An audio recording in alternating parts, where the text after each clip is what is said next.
आज हम बात करेंगे नमस्कार।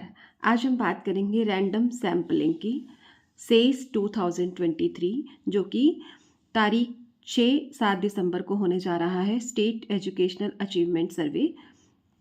बहुत सारी क्वेरीज आ रही थी कि रैंडम सैम्पलिंग कैसे की जाती है, तो इसके बारे में अभी हम जानेंगे बहुत विस्तार से। यदि आपकी आवंटित कक्षा में विद्यार्थी 30 से ज़्यादा हैं तो आपको रैंडम सैम्पलिंग करनी है।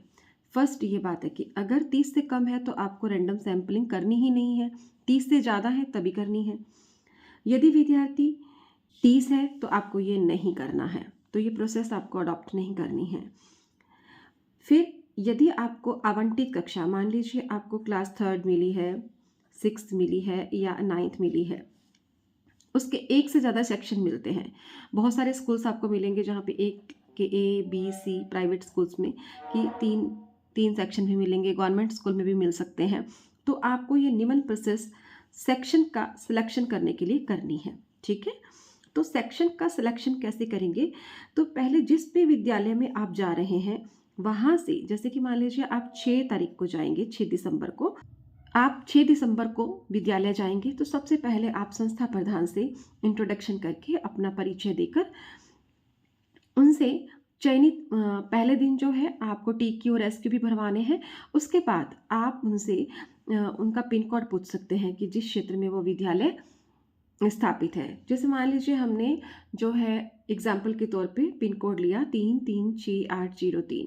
फिर हम इसका जोड़ करेंगे, इन सबका 3+3+6+8+0+3 23। फिर सिंगल डिजिट तक लाना है इसको, 2+3 यानी कि 5 डिजिट आया। और फिर पिन कोड का जोड़ हमारे पास आया 5। क्या आया है? हमारे पास 5 जोड़ आ गया है। तो नेक्स्ट देखिए क्या करते हैं। अब माना सेक्शन 3 है हमारे पास में, ठीक है, ABC। तो हमें 5 कदम चलना है क्योंकि हमारा जोड़ कितना है? 5। अगर 2 आता तो 2 ही चलते, ठीक है। अगर 3 आता तो हम 3 स्टेप चलेंगे, 9 आता तो 9 स्टेप चलेंगे, लेकिन आया कितना है हमारे पास में? 5। तो हम ABC ऐसा लिखते हैं। फिर A से चलेंगे B पर 1 स्टेप यानी कि 1, फिर C पर 2 से फिर हम वापस चलेंगे A तक, बीच में नहीं रुकना है आपको। 3 A पे ख़त्म होता है, फिर क्योंकि हमें 5 कदम चलना है तो फिर वापस से A से B पर चलेंगे। यहाँ पे चौथा स्टेप आ गया। अब एक कदम और चलना है हमको 5। तो हमारा जो सेक्शन आएगा, जो हमें चुनेंगे, इसके हिसाब से वो C होगा। अगर हमारे पास पिन कोड का जोड़ 2 होता तो हम क्या करते? 1 से चलते यहाँ पे 1 स्टेप और यहाँ से चलते 2, तो भी 2 स्टेप पे भी हमारा जो सेक्शन है वो C आता। ठीक है। अब मान लीजिए यदि सेक्शन 4 है, आप किसी विद्यालय में गए, आपको बहुत सारे बच्चे मिलते हैं, 4 सेक्शन मिलते हैं, तो उस केस में आप देखें तो हम ABCD लिखेंगे यहाँ पर और फिर स्टेप वाइज चलेंगे। कितने स्टेप पूरे करेंगे हम? 5। A से गए B पर 1, B से गए C पर 2, C से गए D पर 3, देन वापस D से A पर, बीच में नहीं रुकना है हमको। चौथा हमारा जो स्टेप पे कंप्लीट हो गया। फिर चौथे से हम 5वें पे जाएंगे तो ये B। तो अब हमारा जो सेक्शन सिलेक्ट होगा वो B होगा। ठीक है, ये समझ में आ गया आपको सेक्शन सिलेक्शन की ये प्रक्रिया है। इसके बाद अब मान लीजिए आप किसी सेक्शन में गए, वहाँ आपको 30 ही बच्चे मिलते हैं, तो आपको कुछ नहीं करना यदि 30 से ज़्यादा विद्यार्थी हैं। ठीक है, एक बात और सुनिए, यदि आप किसी विद्यालय में जाते हैं, वहाँ पे आपको सेक्शन नहीं मिलते, लेकिन कोई क्लास ऐसी मिलती है जहाँ पे 74 स्टूडेंट्स हैं, ठीक है, तो आप सेक्शन तो वहाँ सेलेक्ट नहीं करेंगे, लेकिन आपको आगे की प्रोसेस ऐसे ही करनी है। तो ये देखिए, यदि चयनित सेक्शन में 30 से ज़्यादा विद्यार्थी हैं तो हम क्या करेंगे? तो हम ऐसा ही निकालेंगे, तो लेंगे total students in the class में टोटल कितने बच्चे हैं उसको हम 30 से डिवाइड करेंगे। जो भी एनरोल्ड यानी कि क्लास में नामांकित, आप ये पहले दिन काम कर सकते हैं। मान लीजिए आप क्लास 6 में गए, वहाँ पे आप जाके संस्था प्रधान से पूछते हैं कि सर प्लीज़ मुझे बताइए आपकी 6th क्लास में कितने बच्चे नामांकित हैं, तो वो कहते हैं कि 46। तो आप 46 को 30 बच्चों से डिवाइड करेंगे। ठीक है, तो आपका आंसर आएगा 1.53। तो आपका सैंपल इंटरवल क्या होगा? 2। क्यों होगा? ये देखिए, यदि डेसिमल के बाद 5 है या 5 से ज़्यादा है, यानी कि यहाँ पे 63, 83, 94, 95 अगर आता है तो किसी भी केस में ये जो है प्लस में हो जाएगा, 2 आ जाएगा यहाँ पे। ठीक है, is it clear to you? मुझे लगता है आपको समझ में आ गया होगा कि जितने भी चयनित सेक्शन में आपके बच्चे 30 से ज़्यादा हैं वो बच्चे लेंगे, उनको 30 से भाग करेंगे। अगर डेसिमल के बाद 4 है तो हमारा ये पहले वाला ही फिगर आएगा। अगर डेसिमल के बाद 5 या 5 से ज़्यादा का फिगर है तो हम इसमें 1 प्लस कर देंगे, यानी कि 2 आ जाएगा। यदि विद्यार्थी 44 है तो सैम्पल्ड सेक्शन में हम क्या करेंगे, 44 को 30 से भाग दे देंगे तो 1.46 आएगा। तो जैसे कि मैंने अभी आपको बताया कि अगर 1.46 है, डेसिमल के बाद 5 से कम है, तो हमारा जो सैम्पल इंटरवल होगा वो 1 ही होगा। सैम्पलिंग इंटरवल क्या होगा, 1 होगा। तो अब देखते हैं, हम 2 के हिसाब से चल रहे हैं। यहाँ पर क्लास की जो पहली स्टूडेंट आईडी हमको देनी है वो हम पिन कोड की संख्या से देंगे। ये ध्यान रखें कि क्लास की जो पहली स्टूडेंट आईडी है वो हम पिन कोड की संख्या से देंगे।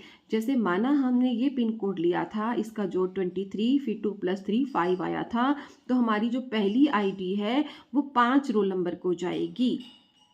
समझ में आई कि जो पहली स्टूडेंट आईडी है वो हम 5 रोल नंबर को देंगे। जैसे कि एग्जाम्पल देती हूँ मैं आपको, ये देखिए, ये शीट आपको वहाँ पे मिलेगी। तो आप क्या करेंगे, यहाँ इस कॉलम में सारे के सारे रोल नंबर लिखेंगे।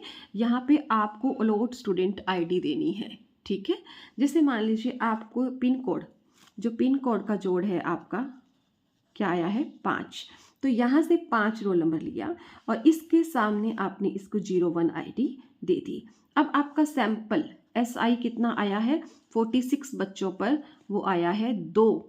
ठीक है, तो आप 5 में 2 जोड़ेंगे तो कितना आया, आपकी दूसरी आईडी 7 रोल नंबर को जाएगी, तीसरी आईडी 9 को जाएगी, चौथी आईडी 11 को जाएगी। ठीक है, पांचवी आईडी 13 को जाएगी, छठी आईडी 15 को जाएगी और सातवीं आईडी 17 को जाएगी। लेकिन 17 तो हमारा एब्सेंट है यहाँ पे, तो हम क्या करेंगे, जस्ट नेक्स्ट 18 रोल नंबर को, 18 रोल नंबर को आप यहाँ पे 07 आईडी अलॉट कर देंगे।